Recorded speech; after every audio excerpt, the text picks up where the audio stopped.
এই যে ছেলেটা এই যে একটা আইসক্রিমের বক্স নিয়ে এই যে বাইর হয়েছে। সম্মানিত ভিউয়ার্স, আসসালামু আলাইকুম। এই যে ভাইটাকে দেখতে পাচ্ছেন, সে হচ্ছে একটা আইসক্রিম বিক্রেতা।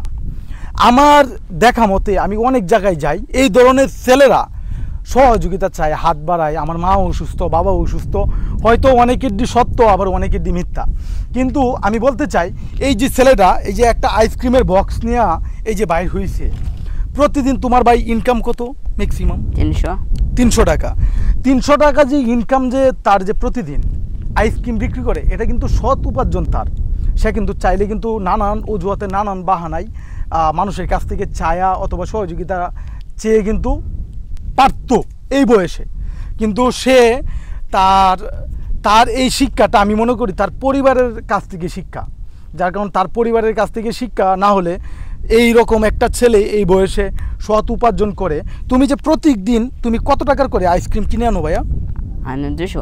200 টাকার আইসক্রিম কিনে আনো। কত লাভ হয় তোমার? 300 টাকা লাভ। মানে 200 টাকার আইসক্রিম কিনে এনে মানে 300 টাকা তার লাভ হয়। তুমি তারপরে তোমার ফ্যামিলিতে কয়জন আছে ভাইয়া? 5জন। কে কে? আর মা, আর বাপ, আর ভাই। তুমি কি সবার বড়? হ্যাঁ। তুমি কি সবাইকে চালাও? তোমার ফ্যামিলি কি তুমিই চালাও? তোমার আব্বু কোনো কাজ করে না? না, কাজ করে না। আর তোমার ভাইগুলো? ছোট। কি বলবো ভাই, আমারই খুব খারাপ লাগতেছে। পরিবারের বড় ছেলে যখন সংসারের হাল ধরে একটা আইসক্রিম বিক্রি করে, সারাদিনে উপার্জন মাত্র 300 টাকা।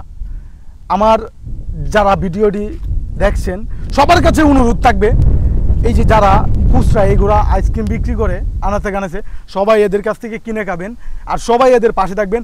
আমার ভিডিওটি যদি ভালো লাগে অবশ্যই একটা শেয়ার দিয়ে পাশে থাকবেন, আর অবশ্যই আপনার মন্তব্য কমেন্ট বক্সে জানিয়ে যাবেন। ধন্যবাদ সবাইকে।